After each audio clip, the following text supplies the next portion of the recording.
അന്നാണ് ഞങ്ങൾ 4 പേരും ഇതിന്റെ പ്ലാനിംഗ് തുടങ്ങുന്നത്. മറ്റൊരു ജയിലിൽ വെച്ച് സുഹൃത്തുക്കളായതാണ് ഞങ്ങൾ. ഫ്രാങ്ക് മോറിസ്, അവനായിരുന്നു ഇതിന്റെ തലച്ചോറ്. പ്ലാനിങ്ങിന്റെ ആദ്യ പടി എന്നത് ഭിത്തിത്തുരക്കലായിരുന്നു.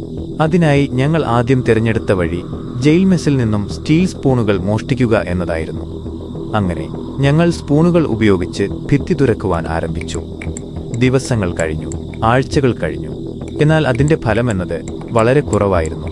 ഈയൊരു രീതിയിൽ പോയാൽ ഉദ്ദേശിച്ച സമയത്ത് പുറത്തിറങ്ങുവാൻ കഴിയില്ല എന്ന് ഞങ്ങൾക്ക് മനസ്സിലായി. ശേഷം മറ്റൊരു മാർഗത്തിനായി ആലോചിച്ചു തുടങ്ങി. അങ്ങനെയാണ് ജയിലിലെ വർക്ക്ഷോപ്പിന്റെ കാര്യം ഞങ്ങളുടെ മനസ്സിലേക്ക് വരുന്നത്. വർക്ക്ഷോപ്പിൽ നിന്നും ചെറിയ മൂർച്ചയുള്ള മെറ്റൽ കഷ്ണങ്ങൾ ഞങ്ങൾ മോഷ്ടിക്കുവാൻ ആരംഭിച്ചു. പിന്നീടുള്ള ഞങ്ങളുടെ തുരക്കൽ അവ ഉപയോഗിച്ചുകൊണ്ടായിരുന്നു. തുരന്നതിന് ശേഷമുള്ള മണ്ണ് ഓരോ ദിവസവും കളഞ്ഞിരുന്നു. അവയെല്ലാം വ്യത്യസ്ത സ്ഥലങ്ങളിലായിരുന്നു കളഞ്ഞിരുന്നത്. അങ്ങനെ ദിവസങ്ങൾ കഴിഞ്ഞു. എന്നാൽ വലിയ രീതിയിലുള്ള ഫലം ഞങ്ങൾക്കപ്പോഴും കാണാൻ കഴിഞ്ഞിരുന്നില്ല.